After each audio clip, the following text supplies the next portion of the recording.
আমি যখন মারা যাব সেজদারত অবস্থায় যেন মারা যাই। ঠিকই আল্লাহ সেজদারত অবস্থায় সাইয়েদনা আজরাইলকে পাঠিয়ে দিলেন। সেজদারত অবস্থায় লোকটা মারা গেল। 500 বছর ইবাদতের পরে আল্লাহর দরবারে কিয়ামতের কঠিন ময়দানে যখন লোকটা হাজির হয়ে যাবে, আল্লাহ বলবেন আদখিলু আবদি আল জান্নাতা বিরহমাতি, আমার বান্দাকে আমার দয়া আমার ভালোবাসা দিয়ে জান্নাতে ঢুকায়া দাও। 500 বছর ইবাদত করছে তো আমার দয়ায় আমার বান্দারে জান্নাত দাও। এই বান্দা বলে বালবি আমালি, আল্লাহ তোমার দয়া লাগবে কেন, আমি আমার আমল দিয়ে জান্নাতে যেতে চাই। কি দিয়ে? কথা বুঝে নাই বোধহয়। আল্লাহর এই বান্দা কি দিয়ে জান্নাতে ঢুকতে চায়? আমল দিয়ে। আল্লাহ বলছে আমার দয়ায় আমার বান্দারে জান্নাতে নিয়ে যাও। ফেরেশতারা এ বলে আল্লাহ তোমার দয়া লাগবে কেন, সেজদা তো কম দেই নাই, জিকির করতে করতে 500 বছর শেষ করে দিলাম, আবার তোমার দয়া লাগবে? আমি তো আমার আমলেই জান্নাতে যেতে পারি। আল্লাহ বলবেন তাই, ঠিক আছে, আমি চাইলাম দয়া দিয়ে জান্নাত দিব, তুমি চাইলে আমল দিয়ে ঢুকবা, ঠিক আছে, তোমার আমল আর আমার যে দয়া দুইটার একটু মাপ দেই। তোমার 500 বছরের ইবাদত এক পাল্লায় রাখো। আর আল্লাহ বললেন আমি যে দয়া করে এই দুনিয়ার নাজ নেয়ামত বিউটি সৌন্দর্য দেখার জন্য তোমারে দুটা চোখ দিয়েছিলাম, দুটা নয় একটা চোখ আরেক পাল্লায় রাখো। রাখা হবে, দেখা যাবে ওই 500 বছরের ইবাদত হালকা হয়েছে আর মুহূর্তের মধ্যে আল্লাহর দেয়া একটা চোখের নেয়ামত ভারী হয়ে গিয়েছে। আল্লাহ বলবেন তোমার কথা মতো মাপ দেয়া হলো, এবার ফলাফল দেখো, হিসাব বলে তুমি এখন জাহান্নামে যাবা, go to the hell fire, যাও এবার জাহান্নামে যাও। মাপ জোখে যখন আসছো আমার সাথে হিসাব ক্যালকুলেশন, যাও তুমি এবার জাহান্নামে যাবা। এবার লোকটা কাচুমাচু করে বলে আল্লাহ আমি বুঝি নাই, আল্লাহ আমি বুঝতে পারি নাই, খেয়াল করি নাই, তুমি আমারে ক্ষমা করো, তুমি আমারে মাফ করো। ও আল্লাহ এবার আমি টের পেয়েছি, এবার আমি বুঝতে পেরেছি তোমার দয়া ছাড়া দুনিয়ায় কেউ জান্নাতে যেতে পারবে না, কেউ পারবে না। আল্লাহ বললেন ওরে গোলাম তুই তো কিছুই ছিলি না, অস্তিত্বহীনতা থেকে তোরে অস্তিত্বে আনলো কে? ওই ছোট্ট শুক্রাণু থেকে মায়ের পেটে 9 মাস ধরে খাবার দিয়েছে কে? আবার সুস্থতার সাথে দুনিয়ার বুকে তোরে ডেলিভারির ব্যবস্থা করে দিল কে? আবার তোর মায়ের বুকের ভেতরে 2টা খাবারের লাইনের ব্যবস্থা করে দিল কে? আবার তোকে শৈশব পেরিয়ে কৈশোর পেরিয়ে তারুণ্য, তারপরে যৌবন, এগুলো দান করলো কে? তার চেয়ে বড় কথা, পাহাড়ের মাঝখানে সাগরের মাঝখানে 500 বছর ইবাদত করার শক্তি তোর গায়ে দিয়েছে কে?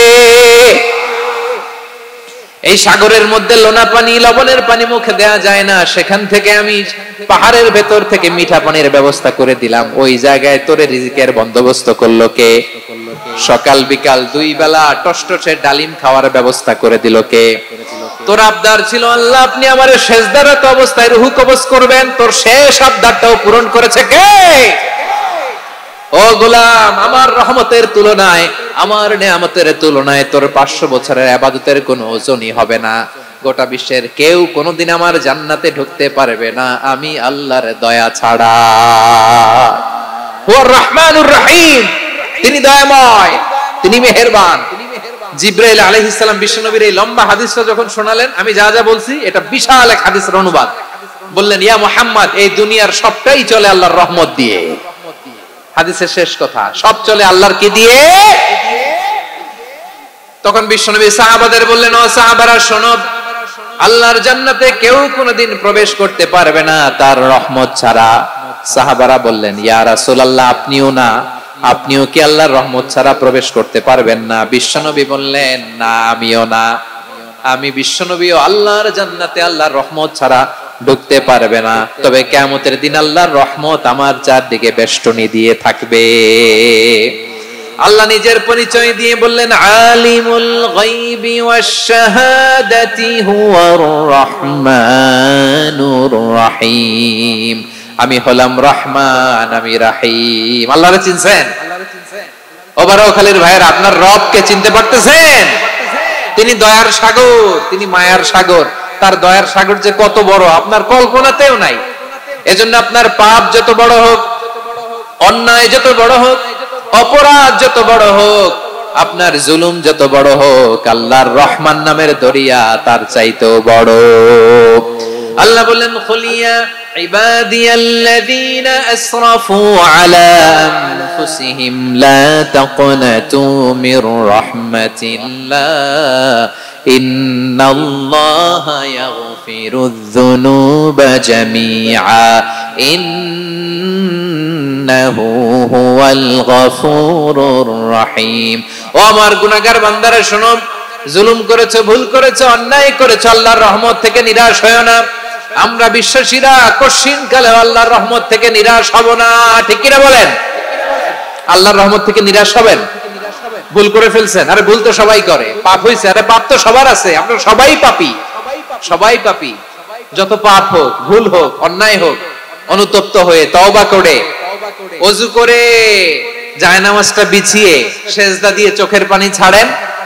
চোখের বেয়ে পড়া পানি আল্লাহর কাছে যে কত প্রিয়। অনুতপ্ত বান্দার চোখের পানির ফোঁটা তার চোখ বেয়ে নাকের ডগা বেয়ে জমিনে ড্রপ করার আগেই আল্লাহর ওই বান্দার সব গুনাহ মাফ করে দেয়। আল্লাহ বললেন আমি রহমানুর রহিম, আমি দয়াময়, আমি মেহেরবান। এরপর আল্লাহ বললেন হুয়াল্লাহুল্লাযী লা ইলাহা ইল্লা হুয়াল মালিকুল কুদ্দুসুস সালামুল মুমিন। ওয়াল্লাহুল্লাযী, তিনি এমন আল্লাহ, লা ইলাহা ইল্লাহু, তিনি ছাড়া কোনো ইলাহ নাই, আল মালিক, তিনি হলেন আল মালিক। দুইটা শেষ, আর রহমান আর রাহিম শেষ। এবার আল্লাহ 3 নাম্বার গুণবাচক নামের পরিচয় দিচ্ছেন। আল্লাহ বলছেন আমি হচ্ছি আল মালিক। আমি কি? মানে সম্রাট। আল মালিক মানে হচ্ছে the king, the king of kings, সব রাজার বড় রাজা, মহারাজা। তার চেয়ে বড় রাজা আর কেউ নাই, তার চেয়ে বড় সম্রাট আর কেউ নাই, তার চেয়ে বড় ক্ষমতাধর সত্তা মহাবিশ্বে দ্বিতীয় কেউ নাই। চিৎকার করে বলেন ঠিক কিনা? তিনি আল মালিক। আল মালিক মানে ক্ষমতাধর, ক্ষমতার মালিক, রাজা ধীরাজ বাদশা। তার ক্ষমতা আর আমাদের ক্ষমতা একরকম নাকি? হ্যাঁ, আমাদের দুনিয়াতে ক্ষমতা অস্থায়ী ক্ষমতা, ঠিক কিনা বলেন? আইজ আছে কাল নাই, এরকম না ক্ষমতা? আল্লাহর ক্ষমতাও তো এরকম না, আইজ আছে কাল নাই এরকম। দুনিয়াতে দেখবেন কোন দেশের প্রেসিডেন্টের 4 বছরের ক্ষমতার মেয়াদ, কোন দেশে 5 বছরের। আল্লাহর কয় বছরের? 10 বছরের নাকি 20 বছর, 100 বছর। আল্লাহর ক্ষমতার মেয়াদ কতদিন বলেন? বুঝে থাকলে বলেন তো। চিরকাল তার ক্ষমতার মেয়াদ। চিল্লায় বলেন ঠিক কিনা? নিরঙ্কুশ ক্ষমতা, একচ্ছত্র ক্ষমতা বলতে যা বুঝায়, এই ক্ষমতা একমাত্র আল্লাহরই আছে। আমাদের ক্ষমতার জন্য আমরা ডিপেন্ড করতে হয়, ওর ডিপেন্ড লাগে, ওই জনমত নেওয়া লাগে, ওই জনগণের কাছে যাওয়া লাগে, ভোট চাওয়া লাগে, এরা ভোট দিলে এরপরে আমরা আসবো, ঠিক কিনা? আবার জনগণ না চাইলে আমরা নাই। আল্লাহর ক্ষমতা কি এরকম? হ্যাঁ, আবার দেখবেন দুনিয়াতে ক্ষমতায় যাওয়ার জন্য জোট করা লাগে। জোট, জোটের রাজনীতি আছে না নাই? জোট হয়, শরিক হয়, এই হয়, সেই হয়, নানা ভাবে দুনিয়াতে ক্ষমতায় আসতে হয়। আল্লাহ বলে আমার ক্ষমতার জন্য কারো উপর বিন্দু পরিমাণ আমার ডিপেন্ড করা লাগে না। সৃষ্টির শুরু থেকে আমি ক্ষমতার চেয়ারে বসা, মহাবিশ্বের শেষ পর্যন্ত, সীমাহীন ভবিষ্যৎ পর্যন্ত আমি ক্ষমতার চেয়ারে থাকবো। আমি হলাম আল মালিক। আমার ক্ষমতার কোনো কমতি নাই, কোনো ঘাটতি নাই। কেউ আমার ক্ষমতা থেকে নামাতে পারবে না। পারা যাবে? এই যে আমরা ফ্যাসিস্ট সরকারের যে আপনারা নামাই দিছেন গণ অভ্যুত্থান করে, মনে আছে? 5ই আগস্টের কথা ভুলে গেছেন এত তাড়াতাড়ি? মনে আছে? আছে। তা আমরা সবাই মিলে যদি একটা গণ অভ্যুত্থান করি, তাইলেই তো আল্লাহর ক্ষমতার চেয়ার থেকে নামায় ফেলানো যায়। হ্যাঁ, যাবে না? পারবো না আমরা? কি বলে, পারা যাবে না? আচ্ছা, আমরা নয় পারলাম না, জিন জাতি যদি আমাদের সাথে জয়েন করে, ম্যানকাইন্ডের সাথে জিনকাইন্ড, ইফ দে জয়েন আস, সবাই মিলে একটা গণ অভ্যুত্থান, রেভলিউশন, ডেমনস্ট্রেশন, প্রোটেস্ট, সবাই মিলে যদি একটা অভ্যুত্থান করি, তাইলেই তো আল্লাহর ক্ষমতা শেষ। আওয়াজ করে বলেন, তাইলেই কি আল্লাহর ক্ষমতা শেষ হবে? এই যে বারোয়াখালীর ভাইয়েরা, এদিকে কি হচ্ছে আমি তো দেখতে পাচ্ছি, এরকম হইলো কেন? তোমরা খালি বোতল ছুড়লা কেন 2-1 উপরে? হ্যাঁ, আমার দিকে তাকাও। প্রিয় ভাইয়েরা, শান্ত হন, আমার দিকে তাকান, আর অল্প কয়েক মিনিট আমার দিকে তাকান। কেউ কিছু ছুঁড়ে মারবেন না কারো দিকে, মেহরবানি করে আমার দিকে তাকান। তাহলে আমরা সবাই মিলে একটা গণ অভ্যুত্থান যদি করি, আল্লাহর ক্ষমতা থেকে নামানো যাবে? আল্লাহ বলেন না আমি হলাম আল মালিক, আসল ক্ষমতার মালিক, the king of kings, the owner of ultimate power, the owner of ultimate authority, the owner of ultimate sovereignty, নিরঙ্কুশ একচ্ছত্র ক্ষমতার মালিক হচ্ছি আমি আল্লাহ। আল্লাহ তাআলা সূরা মুলকের শুরুতে বলছেন তাবারাকাল্লাযী বিয়াদিহিল মুলকু ওয়া হুয়া আলা কুল্লি শাইইন কাদির। মহিমান্বিত সত্তা, যার হাতে ক্ষমতা, তিনি যা চান তাই করতে পারেন। আওয়াজ করে বলেন তো তিনি কে? আবার আল্লাহ বলেন কুলিল্লাহুম্মা মালিকাল মুলকি তুতিল মুলকা মান তাশাউ ওয়া তানজিউল মুলকা মিম্মান তাশা ওয়া তুইজ্জু মান তাশাউ ওয়া তুযিল্লু মান তাশাউ বিয়াদিকাল খায়র ইন্নাকা আলা কুল্লি শাইইন কাদির। আল্লাহু আকবার। হে নবী, আপনি বলুন আল্লাহুম্মা মালিকাল মুলক, আল্লাহ আপনি ক্ষমতার মালিক। তুতিল মুলকা মান তাশা, যাকে চান তারে ক্ষমতার চেয়ারে বসান। ওয়া তানজিউল মুলকা মিম্মান তাশা, যাকে চান তাকে ক্ষমতার চেয়ার থেকে ছুঁড়ে ফেলে দেন। তিনি কে? ক্ষমতার চেয়ারে বসায় কে? আবার মনে চাইলে আস্তা করে ছুঁড়ে নিক্ষেপ করেন, তিনি কে? আবার আল্লাহ বললেন ওয়ালাম ইয়াকুল্লাহু শারীকুন ফিল মুলকি, আমার ক্ষমতায় কোনো শরীক নাই, কোনো জোট নাই, কোনো পার্টনার নাই, কোনো অংশীদার নাই। আবার আমি চলে গেলে আমার ক্ষমতার দাবিদারও কেউ নাই। আল্লাহু আকবার। এই দুনিয়াতে রাজা মারা গেলে পরে রাজা কে হয়? রাজার ছেলে রাজা, ঠিক কিনা বলেন? আল্লাহ চলে গেলে আরেকজন বসবে নাকি এরকম? তার ক্ষমতার সাথে দুনিয়ার ক্ষমতার কোনো মিলই নাই। এজন্য তিনি তার নাম দিয়েছেন আল মালিক। আল মালিক, the owner of power, the owner of ultimate power and sovereignty, the king of kings, সব রাজার বড় রাজা, মহারাজা আল মালিক, তিনি হচ্ছেন আল্লাহ। চিৎকার করে বলেন ঠিক কিনা? তিনি আসল ক্ষমতার অধিকারী। দুনিয়াতে যে আমরা ক্ষমতা নিয়ে কামড়াকামড়ি করি, মারামারি করি, কিয়ামতের দিন আল্লাহ জিজ্ঞেস করবেন কই তোদের ক্ষমতা, আজকে বল। কিয়ামতের সময় সব মানুষগুলো যখন ইন্তেকাল করবে, সব জিনেরা যখন ইন্তেকাল করবে, সব ফেরেশতারা যখন ইন্তেকাল করবে, বাকি থাকবে মালাকুল মাউত। মালাকুল মাউত এসে বলবে আল্লাহ আপনার কথা মতো সবাই শেষ, মানুষগুলো নাই, জিনগুলো নাই, আমার সতীর্থ ফেরেশতাগুলো নাই, মহাবিশ্বে আর কেউ নাই। আল্লাহ বলে এখন কে আছে? মালাকুল মাউত বলবে আল্লাহ তুমি আছো আর আমি। তুমি তো আল হাইয়্যু আল কাইয়্যুম, অবিনশ্বর, শাশ্বত, চিরঞ্জীব, কোনদিন মরবা না, তুমি আছো আর তোমার গোলাম আমি আছি আজরাইল। মহাবিশ্বে কয়জন আছে মাত্র? জোরে বলেন। এক হচ্ছেন আর হচ্ছে মালাকুল মাউত। আল্লাহ তুমি আছো আমি আছি।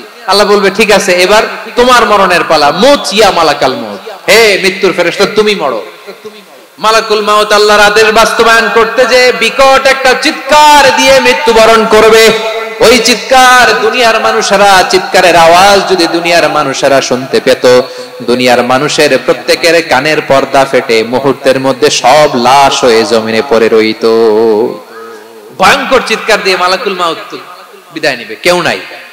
এবার বলেন তো মহাবিশ্বে মহাশূন্য, কেউ নাই, উপরে নিচে সামনে পেছনে ডানে বায়ে কোন সত্তা, কোন জীবিত সত্তার আছে? একজন ছাড়া, তিনি কে? কুল্লু মান আলাইহা ফানি ওয়া ইয়াবকা ওয়াজহু রাব্বিকা যুল জালালি ওয়াল ইকরাম। পড়েন ফাবিআইয়ি আলাই রাব্বিকুমা তুকাযযিবান। কেউ থাকবে না, একজন ছাড়া, একজন ছাড়া।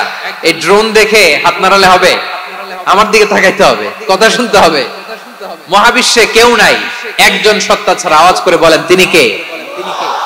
এবার আল্লাহ ডেকে বলবেন লিমানিল মুলকুল ইয়াউম, লিমানিল মুলকুল ইয়াউম, ক্ষমতা কার? Who belongs the kingdom today, who belongs the power authority today, who belongs the sovereignty today. আজকে ক্ষমতা কার? দুনিয়াতে ক্ষমতা নিয়ে এত কামড়াকামড়ি, দুনিয়াতে চেয়ার নিয়ে এত মারামারি, এত অত্যাচার, এত রক্তপাত, এত ব্লাডশেড। আজকে বলো তো ক্ষমতা কার? কার ক্ষমতা? মহাশূন্যে কোনো আওয়াজ নাই, শুধু আমার রবই বলবেন লিমানিল মুলকুল ইয়াউম, আজকে ক্ষমতা কার?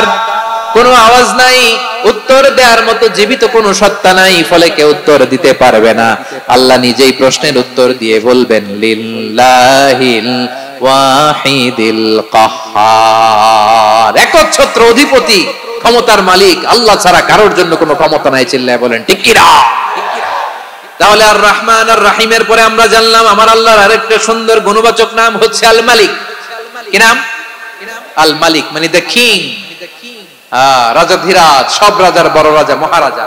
এরপরে 4 নম্বরে আল্লাহ বললেন আল কুদ্দুস, তিনি হলেন আল কুদ্দুস। আল কুদ্দুস মানে হচ্ছে অতি পবিত্র, মহা পবিত্র, the most Holi, the absolutely pure, যার কোনো খুঁত নাই। আল্লাহর কোনো খুঁত আছে? তিনি মহা পবিত্র। আল্লাহর পবিত্রতা যখন আমরা বর্ণনা করি আল্লাহ খুশি হয়ে যান, কারণ তার সত্তার একটা, সবাই আওয়াজ করে আল কুদ্দুস, অতি পবিত্র, তার মধ্যে কোনো অপবিত্রতার ছিটে ফোঁটা নাই, মহা পবিত্র, the most pure, the most Holi, অতি পবিত্র। ফেরেশতারা বলেছিল আল্লাহ আপনি মানুষ কেন বানাবেন? নাহনু নুসাব্বিহু বিহামদিকা ওয়া নুকদ্দিসু লাক, এই যে নুকদ্দিসু কুদ্দুস পাইছেন? তারা বলেছিল আল্লাহ মানুষ কেন বানাবেন? মারামারি করবে, আমরাই তো ভালো, আমরাই আপনার মহিমা বর্ণনা করি, আমরাই আপনার পবিত্রতা বর্ণনা করি। নুকদ্দিসু লাক তার মানে আল কুদ্দুস। আবার আমার নবী, বিশ্ব নবী যখন সিজদায় লুটিয়ে পড়তেন, আম্মা জানা এসে বলেন আমরা তো সিজদার মধ্যে সুবহান রাব্বিয়াল আলা বলেই শেষ, কিন্তু বিশ্ব নবী তাহাজ্জুদের নামাজে, নফল নামাজে, সুন্নত নামাজে 3 বার সুবহান রাব্বিয়াল আলা তাসবিহ পড়ার পরে তিনি পড়তেন সুবহুন কুদ্দুসুন রাব্বুল মালাইকাতি ওয়ার রূহ, সুবহ কুদ্দুস রব্বুল মালাইকাতি ওয়ার রূহ। সিজদায় লুটিয়ে পড়ে বিশ্বনবী এই দোয়াটা পড়তেন নফল নামাজে, সুন্নাত নামাজে কিংবা তাহাজ্জুদের নামাজে। সুবহান রাব্বিয়াল আলার পরে কি পড়তেন? সুবহুন, আওয়াজ করে বলেন সুবহুন কুদ্দুসুন রব্বুল মালাইকাতি ওয়ার রূহ, মানে আল্লাহ আপনি প্রশংসিত, আল্লাহ আপনি অতি পবিত্র, আপনি সব ফেরেশতা কুলের রব, ফেরেশতাদের সরদার জিবরাইলের রব। সুবহানাল্লাহ। আজকে থেকে পড়বেন সিজদায়? হ্যাঁ, বারোখালীবাসী পড়বেন নাকি? হুজুর নামাজে তো পড়ি না। হ্যাঁ, এরকম নফল নামাজে, তাহাজ্জুদের নামাজে, সুন্নত নামাজে সিজদার যে তাসবিহ সুবহান রাব্বিয়াল আলা 3 বার পড়ার পরে আমার ভাইরা, মহিলা প্যান্ডেলে আমার যে মায়েরা বোনেরা আছে, আজকে তো রেকর্ড হয়ে যাবে, কালকেই ভিডিও পেয়ে যাবেন। 3 বার সুবহান রাব্বিয়াল আলা পড়ার পরে পড়বেন সুবহুন কুদ্দুসুন রব্বুল মালাইকাতি ওয়ার রূহ। পড়বেন তো ইনশাআল্লাহ? আবার বিশ্বনবী বলেন ইন্নাল্লাহা তাইয়্যিব লা ইয়াকবালু ইল্লা তাইয়্যিবা, আল্লাহ পবিত্র, পবিত্রতা ছাড়া তিনি কিছু গ্রহণ করেন না, অপবিত্র কোনো কিছু আল্লাহ গ্রহণ করে না। অনেকে আছে ঘুষ খায়, সুদ খায়, অন্যায় অপরাধ চাঁদাবাজি যা আছে সব করে, হারাম টাকা, হারাম উপার্জন, এই হারাম উপার্জন দিয়ে আবার মসজিদ বানায়, আছে না নাই? ইনকাম সবটাই হারাম, ওইটা দিয়ে আবার এতিমখানা বানায়, আছে না নাই? আছে। ওইটা আল্লাহ কবুল করবে না, কারণ আল্লাহ নিজে পবিত্র, পবিত্র না হলে কিছুই অ্যাকসেপ্ট করেন না। সুবহানাল্লাহ পড়েন। তাহলে বুঝলাম তিনি আল কুদ্দুস মানে অতি পবিত্র।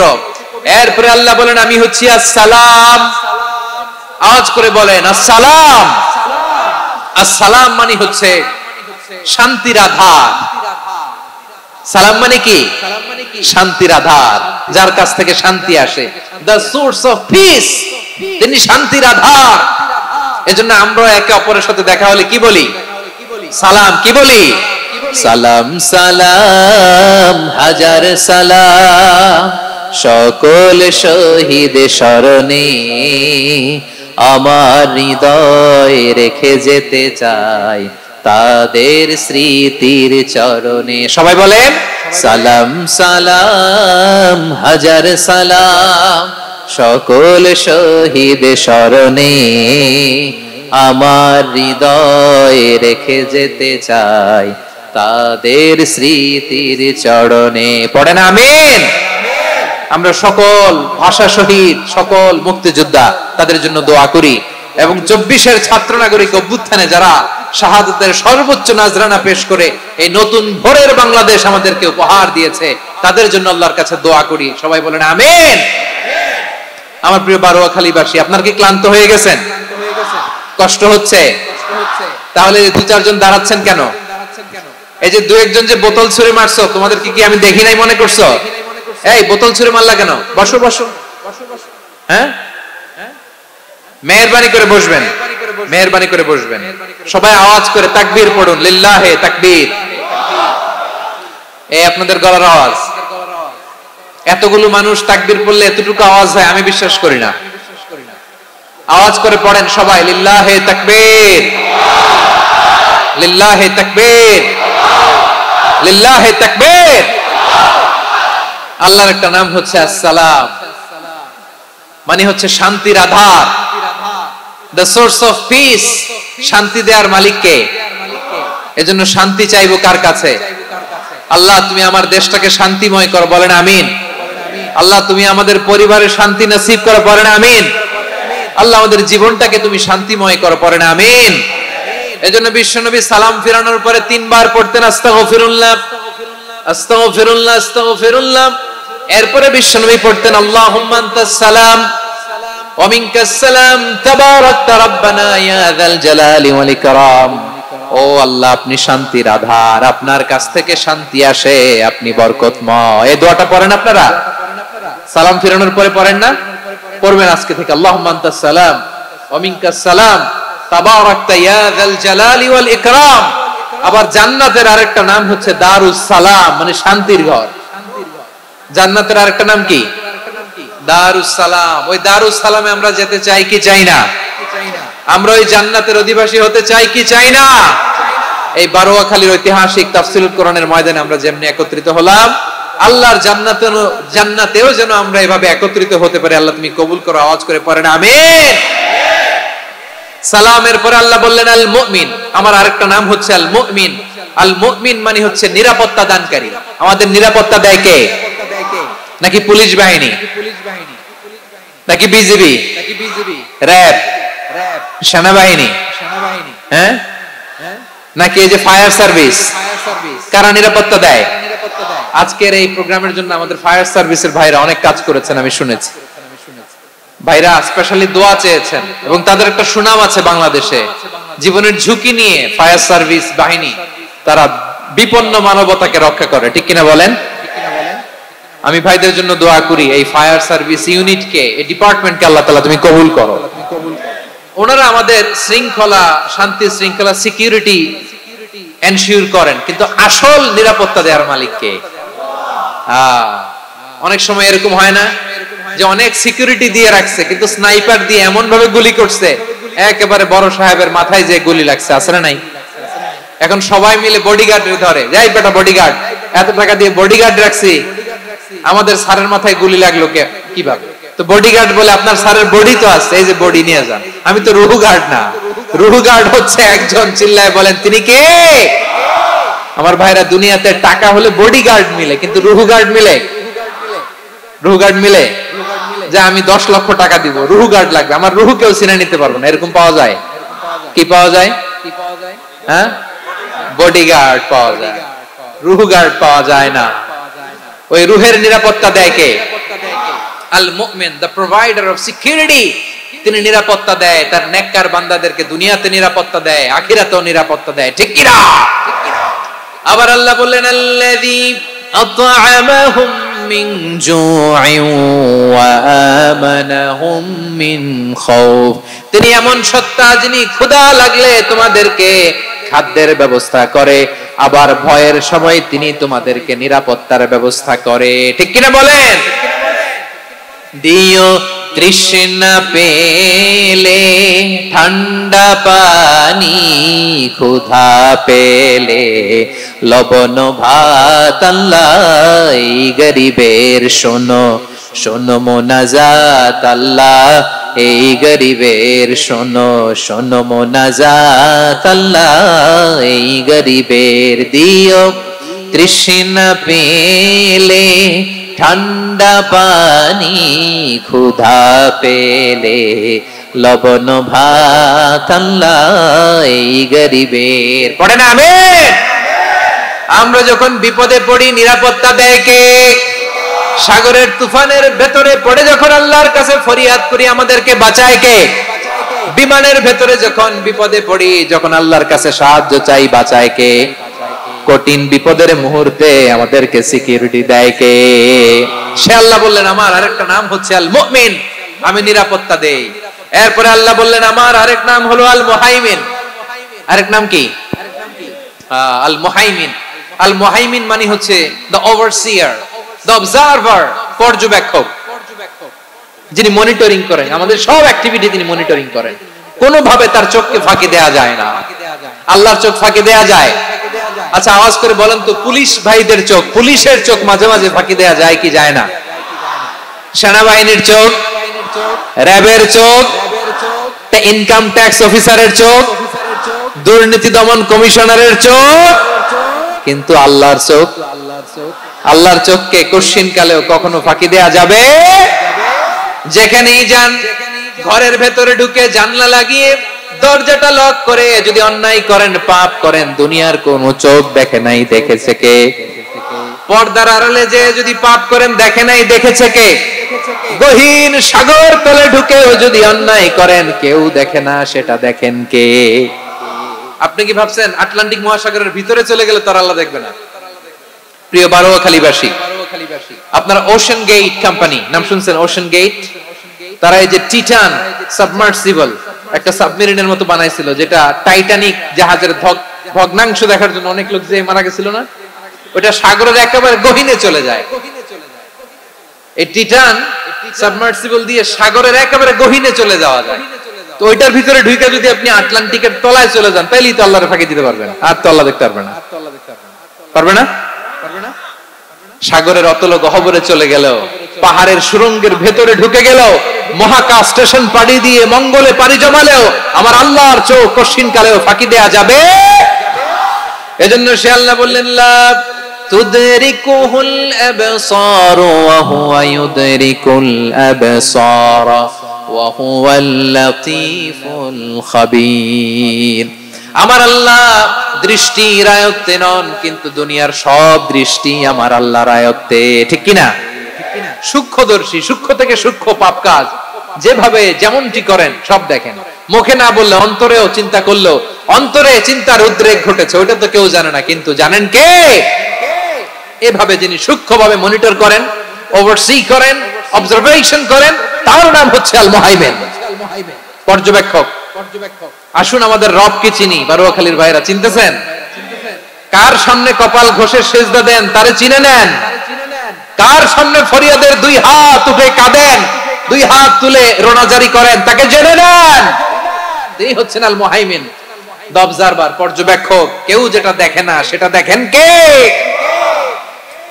এরপরে আল্লাহ বললেন আমার আরেকটা নাম হলো আল আজিজ। আল আজিজ মানে মহাপরাক্রমশালী, মহাশক্তিধর। আল আজিজ, দ্য অলমাইটি, দ্য অলমাইটি, মহাশক্তিধর, মহাপরাক্রমশালী, যার মোকাবেলায় কেউ টিকতে পারে না, যার সিদ্ধান্তের সামনে কেউ বাধা হয়ে দাঁড়াতে পারে না, যার ক্ষমতার সামনে পৃথিবীর সব ক্ষমতা নস্যি, তুচ্ছ, নগণ্য, অসহায়, তার নাম হচ্ছে আল আজিজ। সুবহানাল্লাহ পড়বেন না? আল আজিজ, মহাপরাক্রমশালী, ক্ষমতাধর, শক্তিধর, দ্য অলমাইটি, যার ক্ষমতার মোকাবেলায় কেউ দাঁড়াতে পারে না, যার সিদ্ধান্তের সামনে কেউ বাধা হয়ে টিকতে পারে না, যার শক্তির সামনে সবাই অসহায়, দুর্বল। সুবহানাল্লাহ, তিনি হচ্ছেন আল আজিজ।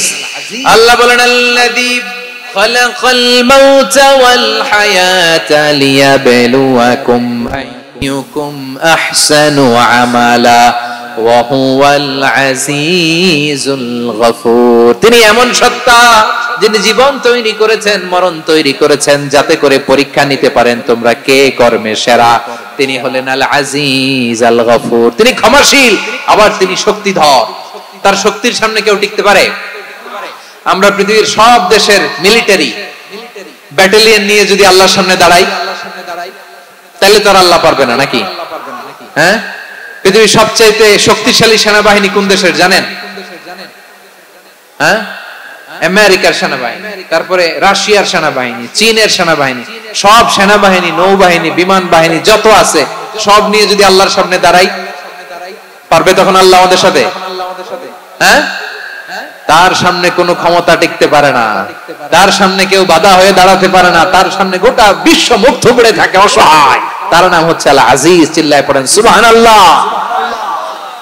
এরপরে আল্লাহ বললেন আমি হলাম আল জব্বার। জব্বার মানে দুর্দন্ত প্রতাপশালী, দ্য ডমিনেন্ট, যিনি সবাইকে বশ মানাতে পারেন, সবাইকে অনুগত করতে পারেন, যিনি সবাইকে পূর্ণ নিয়ন্ত্রণ করতে পারেন, তার নাম হচ্ছে আল জব্বার। আল্লাহ বলেন হুয়াল কাহিরু ফাওকা ইবাদিহি ওয়া হুয়াল হাকীমুল খাবীর। কাহিরু ফাওকা ইবাদি, তিনি বান্দাদের উপর কাহের, একচ্ছত্র নিয়ন্ত্রণকারী। তিনি যেমন চান তেমন ভাবে বশ মানাতে পারেন সবাইকে। তিনি হচ্ছেন আল জব্বার। তিনি কি? বিশ্বনবী ফরমান ইয়াখুদুল জব্বারু ইয়াউমাল কিয়ামাতি সামাওয়াতিহি ওয়া আরবাহু বিয়াদিহি। রব্বুল আলামিন কিয়ামতের দিন সাত আসমান সাত জমিন হাতের মুঠোয় নিয়ে এরকম ধরবেন। সুবহানাল্লাহ পড়েন। সাত আকাশ সাত জমিন আল্লাহর হাতের মুঠোয়। আমি যেরকম হাতের মুঠা করছি এরকম নাকি? না, যেমনটি আল্লাহর শানে খাটে ঠিক তেমন। সুবহানাল্লাহ বলেন। আল্লাহর সাথে কারো তুলনা হয়? তাহলে বলেন তো আল্লাহ দেখতে কার মতো? আওয়াজ করে বলেন আল্লাহ আল্লাহর মতো। আল্লাহ কার মতো? ওয়ালাম ইয়াকুল্লাহু কুফুয়ান আহাদ, তার মতো কেউ নাই। তাহলে তিনি কার মতো? তার মতো। আওয়াজ করে বলেন বারুয়াখালী, তিনি কার মতো? তার মতো। আল্লাহ তাআলা সাত আকাশ সাত জমিনকে হাতের মুঠোয় নেবেন, মুঠোয় নিয়ে বলবেন আনাল জব্বার। আরে আমি তো জব্বার, আইনাল জব্বারুন। দুনিয়ার স্বৈরাচারী গুলো আজকে কোথায়? দুনিয়ার জালিম গুলো কোথায়? দুনিয়ার অত্যাচারী বাদশা গুলো আজকে কোথায়? আল্লাহ বলবেন আমি তো জব্বার। দুনিয়াতে যারা জব্বার বলে নিজেদের দাবি করতো, স্বৈরাচার, ডিক্টেটর, জালিম, অত্যাচারী, আজকে তোরা কোথায়? কোথায়? কোনো আওয়াজ নাই, কোনো খাওয়া নাই, ওই দিন কোনো টু শব্দ নাই। ওই দিন ক্ষমতা হবে এক সত্তার। চিল্লায় বলো তিনি কে? এজন্য আল্লাহ বললেন আমি হলাম জব্বার। এরপরে আল্লাহ বললেন আমি হলাম মুতাকাব্বির। আমি কি? মুতাকাব্বির মানে হচ্ছে দ্য সুপিরিয়র। সুপিরিয়র, যার চেয়ে বড় কেউ নাই, তিনি সবচেয়ে বড়। এজন্য নামাজে প্রত্যেক রুকুতে সেজদায় আমরা সবাই বলি আল্লাহ আপনি সবচেয়ে বড়, ইউ আর দ্য গ্রেটেস্ট। আমরা বলি আল্লাহু আকবার। আমরা কি বলি? আওয়াজ করে বলেন আমরা কি বলি? কি বলে নামাজ শুরু করি বলেন তো? আওয়াজ করে সবাই পড়েন আল্লাহু আকবার। মানে আল্লাহ সবচেয়ে বড়। আল্লাহু আকবার মানে কি? আল্লাহ সবচেয়ে মহান, সবচেয়ে বড়। বলেন তো আল্লাহর চাইতে বড় কোন সত্তা এই মহাবিশ্বে দ্বিতীয় কেউ আছে? এজন্য আল্লাহ বলেন আমি হলাম আল মুতাকাব্বির। প্রকৃত গর্ব অহংকারের মালিক। আসল গর্ব বিরক্ত অহংকারের মালিক কে? আল্লাহ ছাড়া আর কারো অহংকার সাজে? সাজে না। আমাদের অহংকার সাজে? অহংকার সাজে না। আল্লাহ বলে আল কিবরিয়া উরিদাই, অহংকার আমি আল্লাহর চাদর। ওয়াল আযামাতু ইজহারি, বড়ত্ব আমি আল্লাহর লুঙ্গি। যে অহংকার করে ওই বেয়াদব কেমন যেন আমি আল্লাহর চাদর ধরে টান মারে। আর যে আমি আল্লাহর চাদর ধরে টান মারার স্পর্ধা করে আলকাইতুহু ফিন্নার ফালা উবালি, ওরে আমি জাহান্নামে নিক্ষেপ করব, আই ডোন্ট কেয়ার। ওরে আমি জাহান্নামে ফেলি। কারণ অহংকার এটা মানুষের সাজে না, এটা সাজে কার? তিনি হচ্ছেন আল মুতাকাব্বির। আল্লাহ ডেকে বলে গোলাম কেমন করে তোর বরত্ব সাজে, অহংকার সাজে? হাল আতা আলাল ইনসানি হিনুম মিনাদ দাহরি লাম ইয়াকুন শাইআম মাযকুরা। মানুষের এমন একটা সময় ছিল সে মানুষের উল্লেখ করার মতো তার জীবনে কিছুই ছিল না। আমাদের জীবনে একটা সময় ছিল উল্লেখ করার মতো আমরা কিছুই ছিলাম। বলেন তো আমাদের মায়ের পেটে যখন আমরা ছিলাম প্রথম আমাদের সাইজ এত ছোট ছিল, এক ফোঁটা পানি, নাপাক পানি, মাইক্রোস্কোপ দিয়ে তো আপনার হদিস খুঁজে পাওয়া যায় না। তা আপনার অহংকার আসে কোত্থেকে? আপনার বাবার পিঠ থেকে যখন মায়ের জরায়ুর ভেতরে যে আপনি পড়লেন, আপনার আপনি এত তুচ্ছ, আমরা এত তুচ্ছ নগণ্য ছিলাম, মাইক্রোস্কোপ দিয়েও আমাকে খুঁজে পাওয়া যায় না, সেই আমি অহংকার করি। মায়ের পেটে 8 মাস 9 মাস তিলে তিলে আমাকে বড় হওয়ার তৌফিক দিলেন কে? দুনিয়াতে আসার পরে আয়রে দাঁত নাই, হাড্ডি চাবাইতে পারি না, ঠিক কিনা? আচ্ছা, বারোয়াখালীবাসী আপনাদের ঘরে যাদের 6 মাস 4 মাসের বাচ্চা আছে, ওরা গরুর হাড্ডি খাইতে পারে? হ্যাঁ। তারপর হাঁসের হাড্ডি, মুরগির হাড্ডি চাবাতে তো খুব ভালো লাগে, তো এগুলো চাবাতে পারে? কি দুর্বল দেখছেন, ও কিছু খাইতেও পারে না। ওরে দুধ দিয়ে, তারপরে ওকে আপনার ডাল দিয়ে, সবজি দিয়ে একটা মিক্স খিচুড়ি বানাইতে হয়, এটারও আবার ব্লেন্ডার করতে হয়, এদিক দিয়ে দিলে বাচ্চার এদিক দিয়ে পড়ে, এ নাকি আবার অহংকার করবে। বড় হওয়ার পরে অসুস্থ হলে মানুষের চেহারা ফ্যাকাশে হয়ে যায়, আইসিইউতে যে আল্লাহ আমারে বাঁচাও, এতদিন কইতে আমি ক্ষমতার মালিক, এতদিন কি কইছে আমি ক্ষমতার মালিক, আইসিইউর বেডে কি বলে আল্লাহ আমারে বাঁচাও। দেখছেন ক্ষমতা? এই তো মানুষের ক্ষমতা, এই তো ক্ষমতা। আর বয়স যখন 70-80, লাঠি ছাড়া তার জীবন চলে না। পিঠটা আগে ছিল এরকম, এখন বাঁকা হয়ে গেছে। এ করে অহংকার, এ করে বড়ত্বের গর্ব আর বড়াই। আল্লাহ বলে মানুষের জন্য অহংকার সাজে না, বড়ত্ব মানুষের মানায় না, দাম্ভিকতা মানুষের মানায় না, অহংকার গর্ব বড়ত্ব এগুলো একজনের জন্য। আওয়াজ করে বলেন তিনি কে? আল মুতাকাব্বির, দ্য সুপিরিয়র, সবচেয়ে বড় বড়ত্ব এবং গর্বের অধিকারী। এরপর আল্লাহ বললেন সুবহানাল্লাহি আম্মা ইউশরিকুন, তোমরা আল্লাহর সাথে যে সমস্ত জিনিসের শরীক করো, আল্লাহ তাআলা এগুলো থেকে অনেক পবিত্র। এরপর আল্লাহ বললেন হুয়াল্লাহুল খালিকুল বারিউল মুসাউউইরু লাহুল আসমাউল হুসনা। হুয়াল্লাহুল খালিক, তিনি হলেন স্রষ্টা। আল বারি, বারি মানেও স্রষ্টা, আল মুসাউইর, মুসাউইর মানেও স্রষ্টা। তিনটাই আল্লাহর সৃষ্টি সংক্রান্ত, কিন্তু তিনটা তিন রকম। আল খালিক মানে স্বাভাবিক স্রষ্টা, সৃষ্টির প্ল্যান করে যিনি, আদেশ করেন যিনি। আল বারি মানে কোন নমুনা ছাড়া যিনি কিছু নির্মাণ করতে পারেন, ওই স্রষ্টা। সুবহানাল্লাহ বলেন। তিন নম্বরে আল মুসাউইর, যিনি ফ্যাশনার, ডিজাইনার, দ্য শেপার, যিনি আকৃতি দান করেন মানুষের, তিনি হচ্ছেন আল মুসাউইর। এক নম্বরে আল্লাহ হলেন খালিক, আমাদের স্রষ্টা। আওয়াজ করে বলুন তো আমার ভাইয়েরা, আমাদেরকে সৃষ্টি করেছেন কে? এই সৃষ্টি করার জন্য আল্লাহর কি অনেক কষ্ট হয়েছে নাকি? অনেক সময় দেয়া লেগেছে নাকি? আমার আল্লাহর ঘাম ঝরেছে নাকি?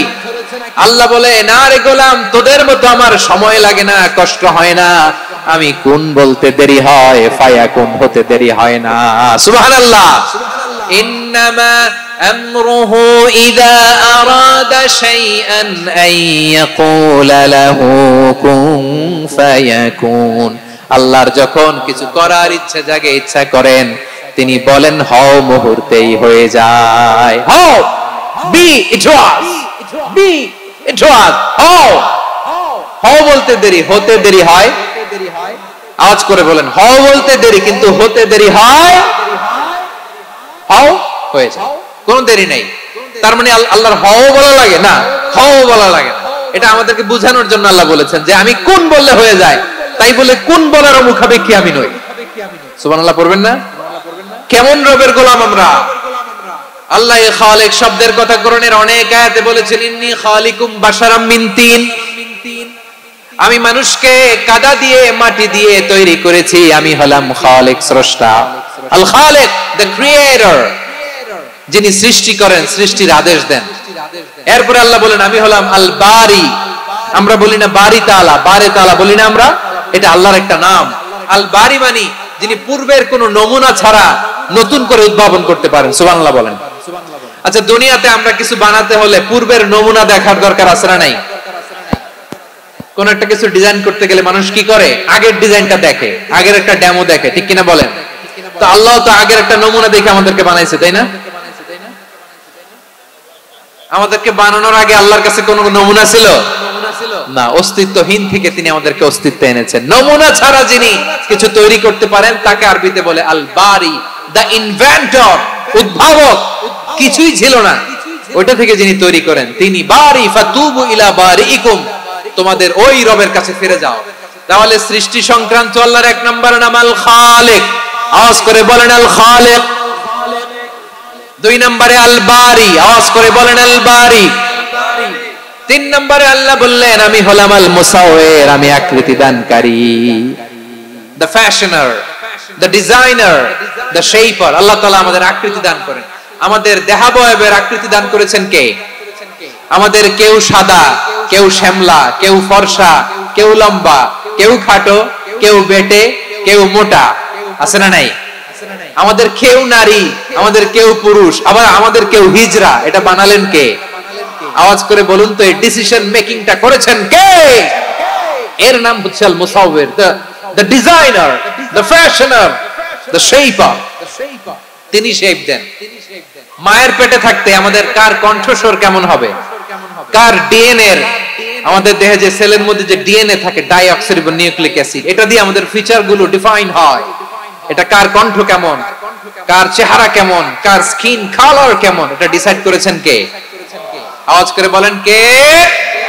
সে আল্লাহ বলছেন হুয়াল্লাযী ইউসাউইরুকুম ফিল আরহামি কাইফা ইয়াশা লা ইলাহা ইল্লা হুয়াল আজিজুল হাকীম। তিনি এমন সত্তা যিনি মায়ের পেটে থাকতেই তোমাদের চেহারার আকৃতি দিয়েছেন, যেমন চেয়েছেন তেমন দিয়েছেন। তিনি কে? আপনার চেহারার ডিজাইন করছে কে? আমারটা ডিজাইন করছে কে?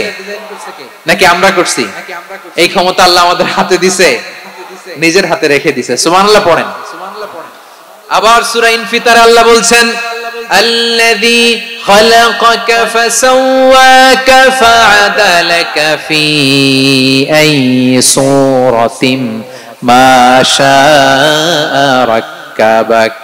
তিনি এমন সত্তা যিনি তোমাদের সৃষ্টি করেছেন, এই সৃষ্টিকে সুবিন্যস্ত করেছেন, সুষম করেছেন, যেমন চেয়েছেন তেমন আকৃতিতে তোমাদেরকে তিনি দুনিয়ায় পাঠিয়েছেন। সুবহানাল্লাহ। তাহলে আকৃতি দান করেন কে? আল্লাহর এই নামটা হচ্ছে আল মুসাওয়ির, মানে আকৃতি দানকারী। প্রিয় ভাইয়েরা, আকৃতি দেওয়া আমাদের কাজ না, আকৃতি দেন আল্লাহ। এজন্য কারো আকৃতি নিয়ে কখনো বাজে মন্তব্য করা যাবে? আমার বড়ুয়াখালীর ভাইয়েরা আওয়াজ করে আমার সাথে বলুন, কারো আকৃতি নিয়ে বাজে মন্তব্য করবেন? কমেন্টে সরাসরি কাউরে বলবেন তুই লম্বুর ঘরের লম্বু, তুই মোটুর ঘরের মোটু, তুই চিকনার ঘরের চিকনা, তোর নাক চ্যাপটা, তুই খাটো, তুই এইটা সেইটা বলবেন? কথা কয় না, বলবেন? কারো আকৃতি নিয়ে ব্যঙ্গ করা যাবে? এটার ইংরেজিতে বলে বডি শেমিং। কি বলে? Body shaming. এটা হারাম। আমার কলিজার টুকরা বারুয়াখালীর নবাবগঞ্জের যুবক ভাইয়েরা, খবরদার, কোশ্চিন কালেও আমরা কারো দেহের আকৃতি নিয়ে, বডি শেপ নিয়ে মন্দ কথা, বাজে কমেন্টস করব? কারণ এই আকৃতিটা দিয়েছে কে? আচ্ছা, ও যে শ্যামলা, ওরে শ্যামলা বানালো কে? আর এই লোক যে ফর্সা, এর ফর্সা বানালো কে? একজন লম্বা, কে বানালো? আরেকজন খাটো, কে বানালো? তো লম্বা বানাইছে আল্লাহ, বেটে বানাইছে আল্লাহ। ওরে যদি বেটে বলেন, গালিটা কি ওর কাছে যায় না? যায়। যে ওরে বেটে বানাইছে তারে দেয়া হয় গালি। কথা বুঝতেছেন? কারণ আকৃতি নিয়ে যদি আপনি ব্যঙ্গ করেন, তাহলে যে সত্তা এই আকৃতি দিয়েছে তাকে ব্যঙ্গ করা হয়। কেউ খাটো হওয়ার জন্য ওরে যদি আপনি খাটু বলেন, ওকে বলেন নাই, যে সত্তা তাকে খাটো বানিয়েছে তাকে বলেছেন আপনি। তাহলে কারো আকৃতি নিয়ে ব্যঙ্গ করবেন? করবেন? কোশ্চিন কালেও যেন আমরা না করি। প্রিয় ভাইরা, আম্মা জান আয়েশা রাদিয়াল্লাহু তাআলা আনহা, আমাদের প্রিয় আম্মা জান, বিষ্ণু ইসা ইসলামের প্রিয়তমা স্ত্রী। উনি বিষ্ণু ইসা ইসলামের আরেক স্ত্রী, ওনার নাম হচ্ছে সাফিয়া। উনিও আমাদের আম্মা জান। ওনার ব্যাপারে একটা কথা বলতে যে একটা কথা বলেছিলেন, রাসূল সাল্লাল্লাহু আলাইহি ওয়াসাল্লাম এটা পছন্দ করেননি। উনি বললেন যে আপনার স্ত্রী এমন এমন, সরাসরি বলেন না, ইঙ্গিত দিয়ে। নারীদের মধ্যে মানবিক কারণে জেলাসি একটু থাকে, এটা স্বাভাবিক। এটা থেকে নবীর স্ত্রীরাও মুক্ত ছিলেন না, এটা থাকবে। তো তিনি বলেছিলেন যে আপনার অমুক স্ত্রী কাযা ওয়া কাযা, সফিয়া তো এমন এমন, তাআনি কাসীরা, এটা দিয়ে বুঝিয়েছিলেন একটু খাটো, একটু স্থূলাকৃতির, একটু মোটা ছিলেন, উনি খাটো ছিলেন। ইঙ্গিত করে যখন রাসূল সাল্লাল্লাহু আলাইহি ওয়াসাল্লামকে এটা বললেন, রাসূল সাল্লাল্লাহু আলাইহি ওয়াসাল্লাম এটা পছন্দ করলেন না। আল্লাহ রাসূল বললেন, আয়েশা তুমি এটা কি বললে? এমন কথা তো তোমার কাছ থেকে আশা করি নাই। তুমি আমার আরেক বিবির ব্যাপারে এমন কথা বললে। আয়েশা তুমি কি জানো, লাকাদ কুলতি কালিমাতান লাউ মুজিজাত বিমাইল বাহরি লামাসাজাতু, তুমি এমন একটা কথা মুখ দিয়ে উচ্চারণ করেছো, এই শব্দগুলো যদি সাগরের পানিতে ছেড়ে দেওয়া হয়, এই কথার তিক্ততার পঙ্কিলতার কারণে নীল সাগরের পানি মুহূর্তেই কালো হয়ে যাবে। আয়েশা খবরদার, আর এরকম বলো না, আর বলো না। রাসূল সাল্লাল্লাহু আলাইহি ওয়াসাল্লাম কখনো বডি শেমিং কে স্পেস দিতেন না, সুযোগ দিতেন না। আল্লাহর নবী সাল্লাল্লাহু আলাইহি ওয়াসাল্লামের এক সাহাবী আব্দুল্লাহ ইবনে মাসউদ রাদিয়াল্লাহু তাআলা আনহু, ওনার পাগুলো ছিল খুব সরু আকৃতির, কৃশ বর্ণের, চিকন। উনি আরাক নামে এক গাছের উপরে উঠেছেন, ডাল ভাঙবেন, ডালা ভেঙে তো বাতাসের ঝাপটায় ওনার লুঙ্গি একটু সরে গেল, নিচ থেকে লোকেরা ওনার ওই চিকন পা দেখে ফেললো। দেখে সবাই হেসে কুটি কুটি হাসতেছে সবাই। বিষ্ণু সাল্লাল্লাহু আলাইহি ওয়াসাল্লাম বললেন, হাসলা কেন? সব সাহাবারা বলে, ইবনে মাসুদের পা দেখে হাসছি। রাসূল সাল্লাল্লাহু আলাইহি ওয়াসাল্লাম বলেন, আমার আব্দুল্লাহ ইবনে মাসুদের পা দেখে তোমরা এরকম হাসলা, তার আকৃতি নিয়ে তোমরা এরকম করলা, তোমরা কি জানো? ওয়াল্লাযী নাফসি বিয়াদিহি, সেই সত্তার শপথ যার হাতে আমার আত্মা, লাহুমা আসকালু ফিল মিজানি মিন উহুদ, আমার ইবনে মাসুদের পা দুইটা যদি মিজানের পাল্লায় কিয়ামতের দিন উঠিয়ে দেওয়া হয়, উহুদ পাহাড়ের চেয়ে বেশি ভারী হয়ে যাবে। খবরদার, কারো আকৃতি নিয়ে ব্যঙ্গ করো না, কারণ আকৃতি সে নিজেরা বানায় না, এই আকৃতি দিয়েছে কে? ও ভাই, আমার আকৃতি কেমন হবে এটা ফিক্স করার দায়িত্ব যদি আল্লাহ আমাকে দিত, আমি কি করতাম বলেন তো দেখি? উত্তর দেন। হ্যাঁ, সুন্দর করে নিজেকে সুশোভিত করে, শুভ্র, ফর্সা, ড্যাশিং, ফ্যাসিনেটিং, স্মার্ট করে নিজেকে তৈরি করতাম, ঠিক কিনা? কোন নারীকে যদি তার চেহারা, রং, গড়ন, অবয়ব, দেহাবয়ব, আকৃতি, শেপ কেমন হবে এটা ফিক্স করার দায়িত্ব যদি আল্লাহ তাকেই দিয়ে দিতেন, সে নিজেকে সবচেয়ে সুন্দরী, সবচেয়ে রূপবতী করে তৈরি করতো, ঠিক কিনা? তো এটা আল্লাহ তাআলা দেন নাই, এটা পরীক্ষা হিসেবে রেখে দিয়েছেন। আল্লাহ কাউকে ফর্সা বানিয়েছেন, এটা তার জন্য পরীক্ষা। কাউকে আল্লাহ শ্যামবর্ণের বানিয়েছেন, এটা তার জন্য পরীক্ষা। কাউকে আল্লাহ নারী বানিয়েছেন, এটা পরীক্ষা। কাউকে পুরুষ বানিয়েছেন, এটাও পরীক্ষা। চিল্লায় বলেন আল্লাহু আকবার। সে আল্লাহ বললেন, গোলাম আমি হলাম মুসাওয়ির, আকৃতি দানকারী, the fashioner, the shaper, the designer. এজন্য কারো চেহারা নিয়ে আজকে থেকে আমরা আর কোনো বাজে মন্তব্য করব? মনে থাকবে? আমার মায়েরা, বোনেরা, মহিলা প্যান্ডেলে যারা শুনেছেন, আপনারাও আপনার কোনো বোনকে কখনো তার চেহারা নিয়ে, আকৃতি নিয়ে কটু কথা বলতে পারবে? আল্লাহ আমাদেরকে যাকে যেরকম বানিয়েছে এতেই আমরা হ্যাপি, ঠিক কিনা? অন্যেরটাও বলতে পারবেন না, নিজেরটাও পারবেন না। আয় রে আমি এত কালা কেন, আয় রে আমি এত খাটো কেন, আয় রে আমি এত, এগুলো বলা যাবে? এটা আমাদের একটা বড় আকীদার সাথে কন্ট্রাডিক্ট করে। সেটা হচ্ছে আর রিদা বিল কাদা, বিশ্বাসীরা আল্লাহ যেটা আমাদের জন্য কাদা ফয়সালা করেছেন এটাতে রাদি থাকে, সন্তুষ্ট থাকে, ঠিক কিনা বলেন? আর যদি আপনি কমপ্লেইন করেন তাহলে আপনার অসন্তোষ আপনি প্রকাশ করলেন। নারী হয়ে আপনি খুশি হবেন, আপনি পুরুষ তো এতেই খুশি হবেন। এখন পশ্চিমা বিশ্ব থেকে একটা রোগ বেরোইছে, এটা জেন্ডার ডিসফোরিয়া বলে। নারী হয়ে সে খুশি না, সে পুরুষ হতে চায়, এরকম আছে না নাই? পুরুষ, দিব্যি পুরুষ, সুস্থ পুরুষ, পুরুষ হয়ে হ্যাপি না, সে নারী হতে চায়। শরীফ হতে শরীফার গল্প আপনারা শোনেন নাই? এগুলোর সাথে ইসলামের কোন সম্পর্ক? তাহলে আমাদের আকৃতি দেয় কে? চিল্লায় বলেন। আমার শেপ কিরকম, নিজের শেপ নিয়ে কমপ্লেন করবেন? অন্যের বডি শেপ নিয়ে আর কোনদিন বডি শেমিং করবেন? যদি করেন, গালিটা কি তাকে দেয়া হলো নাকি আমার রবকে দেয়া হলো? এরপর আল্লাহ বললেন লাহুল আসমাউল হুসনা, 14টা 13টা বলে ফেলছে আরেকটা। আল্লাহর এরকম অনেক সুন্দর সুন্দর নাম আছে। ইউসাব্বিহু লাহু মা ফিস সামাওয়াতি ওয়াল আরদি ওয়া হুয়াল আজিজুল হাকীম। আকাশ জমিনে যা কিছু আছে সব কিছু তাসবিহ পড়ে একজনের, তিনি কে? সাব্বাহা লিল্লাহি মা ফিস সামাওয়াতি ওয়াল আরদি ওয়া হুয়াল আজিজুল হাকীম। আকাশে জমিনে যেখানেই যেটা থাক না, তাসবিহ পড়ে কার? জিকির করে কার? কিন্তু এই জিকিরের ভাষা আমরা বুঝি না। আপনারা কি জানেন এই যে মাউন্ট এভারেস্ট, এটাও জিকির করে কার? আমাদের বান্দরবানের যে চিম্বুক পাহাড়, জিকির করে কার? আমাদের ময়মনসিংহের গারো পাহাড়, জিকির করে কার? এই যে বারুয়াখালীর বিশাল বিশাল গাছগুলো, বৃক্ষরাজি, এগুলো জিকির করে কার? সাগরের অতল গহ্বরে মৎস্যকুল, জিকির করে কার? আকাশে ভেসে বেড়ানো পাখিগুলো, জিকির করে কার? পাখিরা যায় উড়ে যায় আকাশের ওই নীলিমায়, নদীরা যায় ছুটে যায় সাগরের ওই মোহনায়। পাখ পাখালি আর সাগর নদী,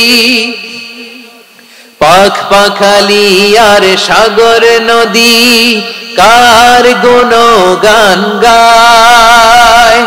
আল্লাহ আল্লাহ আল্লাহ আল্লাহ আল্লাহর গুণগান গায়। সবাই পড়েন আল্লাহ আল্লাহ আল্লাহ আল্লাহ আল্লাহর গুণগান গায়। সুবহানাল্লাহ পড়েন। চোখে আমরা যা দেখি সব গুণগান গায় কার? এজন্য আল্লাহ বললেন ওয়া ইম মিন শাইইন ইল্লা ইউসাব্বিহু বিহামদিহি ওয়ালাকিন লা তাফকাহুনা তাসবিহাহুম। নবমণ্ডল ভূমণ্ডল আকাশে কিংবা জমিনে যেখানেই যেটা থাক না সব আল্লাহর তাসবিহ পড়ে, কিন্তু সে তাসবিহর ভাষা তোমরা বোঝো না, ঠিক কি না? তাদেরও তাসবিহর ভাষা আছে।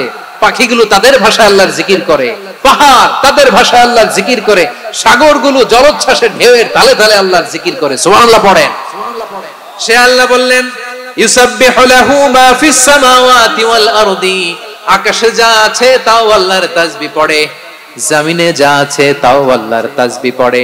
ওয়া হুয়াল আজিজুল হাকীম, তিনি হলেন আজিজ, মহাপরাক্রমশালী, প্রজ্ঞাময়। আল আজিজ এই ব্যাখ্যা আগে করেছি। আল হাকিম সর্বশেষ 14 নম্বর আল্লাহ তাআলার গুণবাচক নামটি হচ্ছে আল হাকিম। আল হাকিম মানে হচ্ছে প্রজ্ঞাময়, the wise, the all wise. আল্লাহর সব কাজে প্রজ্ঞা আছে না নাই? আল্লাহর চিন্তা, আল্লাহর আদেশ, আল্লাহর সৃষ্টি সবকিছু প্রজ্ঞায় পরিপূর্ণ। সুবহানাল্লাহ, কারণ তিনি আল হাকিম। আরবিতে বলে ফিআলুল হাকিমি লা ইয়াখলু আনিল হিকমা, হাকিমের কোন কাজ হিকমত থেকে শূন্য নয়। আল্লাহ যাই বলে এর মধ্যে হিকমত আছে না নাই? আল্লাহর এই কোরআনের ভেতরেও হিকমত আছে না নাই? আল্লাহর কালামের প্রতিটি বাণী, প্রতিটি বাক্য, প্রতিটি শব্দের ভেতরে প্রজ্ঞা লুকিয়ে রেখেছে কে? আল্লাহর সৃষ্টির ভেতরেও প্রজ্ঞা আছে না নাই? অনেক কিছু আল্লাহ তৈরি করেছে, আমাদের মাথায় প্রশ্ন জাগে, হায় হায় এটা কেন আল্লাহ তৈরি করলো? এটার ভেতরেও রহস্য আছে না নাই? এজন্য বিশ্বাসীরা বলে রাব্বানা মা খালাকতা হাযা বাতিলান সুবহানাকা ফাকিনা আযাবান নার। ও আমাদের রব, এই জমিনে যা আমরা দেখি কোনো কিছুই তুমি এমনি এমনি সৃষ্টি করো নাই, তুমি আগুনের শাস্তি থেকে আমাদেরকে বাঁচাও, পড়ে না আমিন। সবকিছুর মধ্যে হিকমা আছে, এই কোরআনেও হিকমা আছে। আল্লাহ বলছেন ইয়াসিন ওয়াল কোরআনিল হাকিম, প্রজ্ঞাময়, বিজ্ঞানময় কোরআনের শপথ। আল্লাহর সব কাজের ভেতরে হিকমা, প্রজ্ঞা আছে না নাই? সে আল্লাহ বললেন গোলাম, সূরা হাশরের শেষ 3 আয়াতের ভেতরে আমি আল্লাহর 14টি গুণবাচক নাম উল্লেখ করে দিয়েছি। যখন জপতে মন চাইবে এই নামগুলো দিয়ে জপবি, যখন ফরিয়াদ করবি আমার এই নামগুলো দিয়ে আমি আল্লাহর কাছে ফরিয়াদ করবি, ঠিক কিনা বলেন? রাজি আছেন? এই যে আর রহমান, আর রহিম, আল কুদ্দুস, আস সালাম, আল জব্বার, আল আজিজ, আল হাকিম, এই নামগুলো ধরে ধরে আল্লাহরে ডাকতে রাজি আছেন? খেয়াল করবেন প্রিয় ভাইরা, দোয়া কবুলের কিছু শর্ত আছে। এর মধ্যে একটা শর্ত হচ্ছে আল্লাহর সুন্দর সুন্দর নামগুলো ধরে ধরে আল্লাহকে ডাকা, তাহলে ওই দোয়াগুলো আল্লাহ তাআলা কবুল করে। এই নামগুলো আরো বিশেষ করে বেশি করে জানার চেষ্টা করবেন, তাহলে আল্লাহর প্রতি অগাধ আস্থা, বিশ্বাস, ভালোবাসা আমাদের বাড়বে। এই যে 14টা নাম আল্লাহর পরিচয় আমরা ইন ডেপথ জেনেছি, আল্লাহর প্রতি আপনাদের আস্থা বেড়েছে না? আল্লাহর প্রতি আমাদের ভালোবাসা আরো প্রগাঢ় হয়েছে না? আমরা যখন ডাকবো তার নামেই ডাকবো, জিকির করব তার নামেই করব, ঠিক যেমনটি আল্লাহ শিখিয়েছেন, ঠিক কিনা বলেন? এবং এই নামগুলো থেকে আমাদের যে শিক্ষা, এই শিক্ষাগুলো আমরা আমাদের জীবনে বাস্তবায়ন করব। সব শেষ কথা বলি প্রিয় ভাইরা, সব শেষ কথা বলি, এই যে আমাদের রব, রবকে আমরা চিনলাম, একাগ্র ভাবে এই রবের দিকে ঝুঁকে পড়েন, গোটা বিশ্ব আপনার দিকে ঝুঁকে পড়বে। আই রিপিট, আমি আবারও বলছি, আপনার রবের দিকে আপনি একনিষ্ঠ ভাবে ইখলাসের সাথে ঝুঁকে পড়ুন, তাম দুনিয়া আপনার দিকে ঝুঁকে পড়বে, ঠিক কিনা বলেন? আল্লাহ তাআলা আমাদের সবাইকে কথাগুলো বোঝার ও আমল করার তৌফিক দান করুক। যে কথাগুলো বললাম, সর্বপ্রথম আল্লাহ তাআলা আমাকে এবং আপনাদের সবাইকে আমল করার তৌফিক দান করুক। হাযা মা ইনদি ওয়াল ইলমু ইনদাল্লাহ আলাইহি তাওয়াক্কালতু ওয়া ইলাইহি উনীব। সুবহানাকাল্লাহুম্মা ওয়া বিহামদিকা আশহাদু আল্লা ইলাহা ইল্লা আনতা আস্তাগফিরুকা ওয়া আতুবু ইলাইক। এখানে আমাকে কিছু কপি দেয়া হয়েছে আপনাদের জন্য, একটা সামান্য উপহার। এক নজরে কোরআন নাম শুনেছেন না?